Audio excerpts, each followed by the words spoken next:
Nagaan nagaa waaqayyo isiniif haa baay'atu.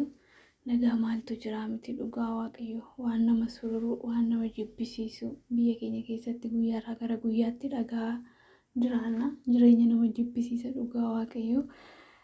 Dhaloonni biyya keenyaa bineensuma ta'ee dhumeera hundumti namaatu jechuudhaan hunduma namaatu bineensa natti fakkaachaa jira dhugaa dubbachuudhaa fi sababni isaayyuu biyya keenya keessatti wanti ta'aa jiru nama jibbisiisa jiraachuuf irree haamilee namaa cabsa jechuudha. Namni namaa akka isaatti garaa jabaatee dhiiga dhangalaa'u ilaalaa jira ofiisaatii dhiiga dhangalaasaa jira ofiisaatii lubbuu baasaa jira. Keessumattuu immoo yeroo ammaa kana daa'imman irratti xiyyeeffataniiru kan jabaatirree jabaadha. Jabaa waa beekaa yookaan siyaasa keessa jira jechuu danda'u yookaan waan garaagaraa keessa jira jedhanii waan nama miidhuu danda'u. Garuu daa'imtu humaa hin beekne daa'imti umuriin amma kana gochaan akkasii gaafa irratti raawwatamu jireenyuma nama jibbisiisa dhugaa dubbachuudhaaf jechuudha. So baay'ee ulfaata dhugaa waaqayyo. Namni hin jiru seerri hin jiru.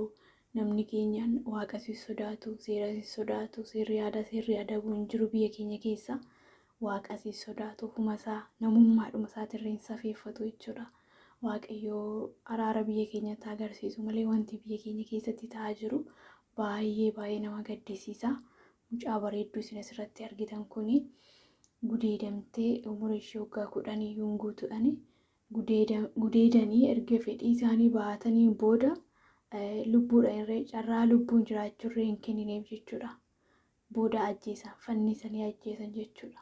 Gochaa tokko yoo irratti raawwatan gochaa tokkoof irree lubbuu ishee akka jiraattuuf carraa hin kennine jechuudha. Namni keenya amma kana garaa jabaatee jira. Tarii namni akkas godhe yoo ilmoorree hin qabute haadha keessaa bahe dubartiin haadha waan ta'eef haati haadhaan qabu lubbuudhaan dabartee irratti haati isaa yoo ta'e immoo obboleettii hin dhabu fira hin dhabu jechuudha. Dubartii jechuun haadha obboleettiidha adaadadha ilmoo ofiitii haadha manaa ofiitii waan ta'eef dubartiin bakka hedduutti qoodamti. Namni garuu garaa oollee laafuu dadhabeera. Bineensa ta'eera namni dhugaa gaafa lubbuu namaa baasu gaafa lubbuu namaatirratti tarkaaffii fudhatu wanta fi ajjeesaa jiru isatti fakkaatu bakka miirri isatti dhaga'amtu hin jiru. Odoo miirri dhaga'ame daa'ima amma kanaatitti majammarumaayyuu gocha akkasii raawwachuu hin danda'u. Daa'ima waan beekne daa'ima ergaaf irree deemtee hin deebine maqaa gooftaa Yesuusiin baay'ee nama jibbisiisa. Dhugaa baay'ee nama jibbisiisa jechuudha. Waaqayyo biyya keenyatti araaramu saba keenyatti araaramu malee dhaloonni hundumtuu badeera. Qalbiin dhaloota sammuun dhaloota badeera.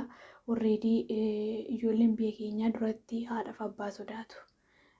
Dubaras ta'e dhiiras ta'e yeroo ammaa kanatti haadhaaf abbaa hin sodaatan. Isaanii kan haadha ifatee abbaa ifatee akka barbaadetti bahee akka barbaadetti galu. Ijoollee xixiqqoo yoo fudhattan ijoolleedhuma waggaa 15 gadi yoo fudhattanii ishumti durbaa jechuudha. Kan dhiiraa hafu ishiin durbaa haati jalan dubbattu. Sodaa haadhaa kan of keessaa qabdu miti haati jalan dubbattu jechuudha. Akka barbaadetti baatee galtii abbaan jalan dubbatu. Hin loluun hin arrabsu. Dhugaa waaqayyootiif jechuudha. Kun abaarsa guddaadha. Sagalee waaqayyoo haadhaaf abbaa keef ulfina kennee jira. Dhaloonni garuu abaaramee jira. Abaarsa guddaa jala jirra jechuudha. Kun waaqayyoo dhiifama nuuf haa godhu. Waaqayyoo sammuutti nu haa deebisu malee dhukkubarraan fayyineedha kun dhugaa waaqayyoo. Wal jalatti ilaalanii waan hundumaa godhu. Badii amma hin jedhamne dalagu. Maaltu isaan adabaree namni isaan sodaatan hin jiru seerri hin jiru. Haadhaaf abbaan sodaatanii nama hin sodaatanii waaqa hin sodaata waaqa hin beeka waan ta'e waaqa hin sodaatanii jireenya gadhiisii jechuudha. Lubbuu namaas kan galaafatu lubbuu isaaniitis kan galaafatu jireenya hiika hin qabne jireenya gadhiisii jiraachaa jira dhaloonni biyya keenyaa jechuudha. Baay'ee ulfaataadha. Lubbuun tokko gaafa akkas ta'e miidiyaa kanarratti namoonni baay'een poostii godhanii waan baay'ee haasa'u waan baay'ee odeessuu guyyaa lamaan darbu immoo oduun isaanii jechuudha.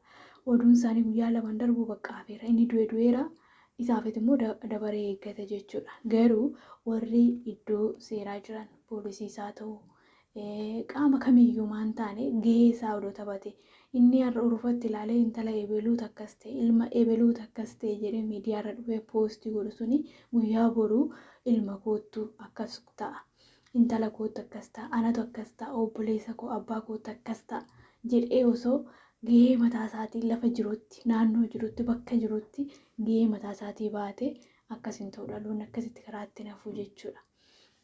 Garuu namni hundumtuu maaltu na dhibe maal na galche kan koo nagaadha jechuudha zim jedha bakka. Namni eebiluu akkasitti mee poostii godhee akkasitti sheerii godhee waliin jiru guyyaa lama erga wacaniin booda hin hafa jechuudha. Inni dhaabbata wanti suni saniin booda abbaan dabareetii soo dhufe immoo akkasuma bakka akkasumatti faashinii ta'e jechuudha. Wantumti deemamaa jiru hundumtuu faashinii ta'eera. Dhufee darbaa waan ta'eef mootummaan wanta akkasii biyya koo keessatti saba kootii irratti raawwatee jiree tarkaanfii inni fudhatu tokkollee hin jiru. Dhaloonni kun tarkaanfii hin fudhatu. Inni sammuun qaba waaqayyoon hin qaba waaqayyoon sodaadha jiru tarkaanfii fudhatu hin qabu. Bakka waan namni hundumtiyyuu maalla galcheedhaan lubbuun namaa akkasittiin amma taffii tirree gatii dhabde jechuudha. Dhugaa waaqayyoo amma taffii tirree gatii dhabde jechuudha. Mucaan kun bakka ishiin deemteerti lafa dhugaa garuuti dhugaan ishii hin bahu. Guyyaa har'aa guyyaa boruu wajju achumaan hafa jechuudha. Maaliif namni kana godhe hin beekamu. Yookaniif immoo dhugaa isaan jalaa jallisuu danda'u waan ta'eef achumaan bakka zimzim jechuudhaan yookaan sodaadhaan akkasumatti hafa jechuudha. Inni dabareetis yoo dhufe immoo akkasuma bakka waaqayyoo nu haa oolchu. Waaqayyoon waa gargaaru dhugaa jireenya nama jibbisiisa. Kana hoo ilaalan amma haamilee maaliitiin jiraachuudhaa fi tattaaffii godhu. Guyyaa du'an hin beekan akka itti du'an hin beekan. Reeffi namaatirree kabaja dhabeera. Du'anii duratti yoo du'anii ebaluun du'e jedhu biyyatu socho'aa dhugaa waaqayyoo dubbachuudhaaf. Maaliif namni tokko dhukkubsate yoo du'e namni tokko balaa tasaatii yoo du'e waan garaagaraati yoo du'e ebaluun du'e jedhu namni baay'ee rifata namni baay'ee bo'aa jechuudha. Amma garuu duuti faashinii ta'eera akka nama suuraa ilaalisan bakka ilaalti bira dabarta akka waan oduu wayii dhaggeeffatte bira dabarta jechuudha. Wanti sinaasisu hin jiru lapheen namaa adoodeera. Lapheen keenya kun dhakaa ta'eera bakka akkamitti duute waa'ee foormeeshinii du'a sanii furanna bakka waan san akkamitti duute eessatti duute nama meeqatu du'e bakka waan akkasiiti malee namni sun maaliif du'e gatiin lubbuu sanii akkamitti barbaadama gatiin lubbuu sanii akkamitti argama jedhee namni lubbuu tokkoof xiyyeeffannaa kennu tokkollee humtuu hin jiru jechuudha. Bakka haatiif abbaan gubataniiru bu'aniiru ammoo barbaaddee huboochi immoo dhugaa ilmoo isaanii baafatanii bara baraan gubachaa jiraatu bara baraan bu'aa jiraatu isaan keessaa hin baatu. Inni akkas godhee garuu fataa jedhee jireenya isaatti fufee jiraata. Seerri isa gaafatu hin jiru namni isa gaafatu hin jiru bakka qulqulluudhuma of godheetuma dhaloota keessa makamee jiraata jechuudha. Waaqayyoon waa oolchu waaqayyoon waa baasu namni kamiyyuu amma danda'u odoo dhiibbaa godhee amma danda'u lafa jirutti bakka jirutti odoo gahee isaa baateeti wanti kun dhaloota dhufuuf akka balaa kanaaf hin saaxilamne gochuu danda'a. Garuu maalla galcheedhaan yeroo hundumaa callisanii irra darbuu taanaan guyyaa boruu dhaloonni dhufuus kanuma eeggata. Carraan dhaloota dhufuutis kanuma eeggata jechuudha. Namni keenya already garaa olitti jabaateera. Garaan namaaf hin na'u. Yeroo ammaa kana eenyullee siif hin na'u. Kolfa kee salphina kee gadda kee boo'icha kee ilaaluudhaaf ol caccabsa malee karamiin obboleettii koo oolfadha karamiinan obboleessa koo oolfadha karamiinan lubbuu san oolcha kan jedhu tokkoon argitu. Tokkoon argitu dhala namaa keessatti jechuudha. Garuu salphina kee ilaaluudhaaf gadda kee ilaaluudhaaf boo'icha kee ilaaluudhaaf ol caccabsu karaan hin ga'u jechuudha.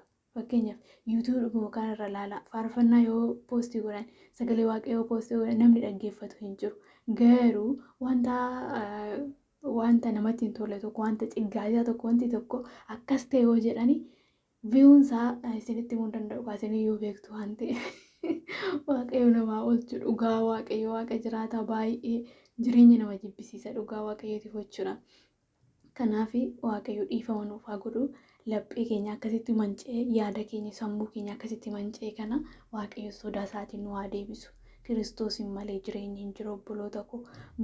Lubbuudhumta mana dhaggeeffachaa jirtu oduu dhaggeeffachuu yookaan immoo waan hin taane tokko waan haaraa tokko dhaggeeffachuutti muddamtamoo sagalee waaqayyoo kan faarfannaa dhaggeeffachuutti muddamta. Faarfannaa baay'ee keessa bira dabartee sagalee waaqayyoo baay'ee bira dabarteetiyyuu baacoo kan pirankii jedhanii wal boocisan kana. Waan garaagaraa waan ciggaasaa miidiyaa irratti hojjetamu kana ilaaluudhaaf eegda jechuudha. Anumaan cimmiidhaan anuma dabalate jechuudha. Yaadni keenya achitti butameera. waaqayyoon qabna waaqeffana jenna malee sammuun keenya manceera, lapheen keenya manceera, hafuurri keenya fayyaa miti. Waaqayyoon waa fayyisu. Waaqayyoon kadhachuun immoo waan hunduma caalaa furmaata. Waaqayyoon haafis isin haa gargaaru obboloota koo. Baay'een gaddanii jiraachuu jibbiire dhugaa waaqayyootiif jechuudha. Jireenyi mana jibbisiiseera maqaa Yesuusii. Wanti biyya keenya keessatti guyyaadhaa gara guyyaatti ta'aa jiru jireenyuma koo na jibbisiiseera. Waaqayyoon haafis isin haa gargaaru. Fayyaa ta'a.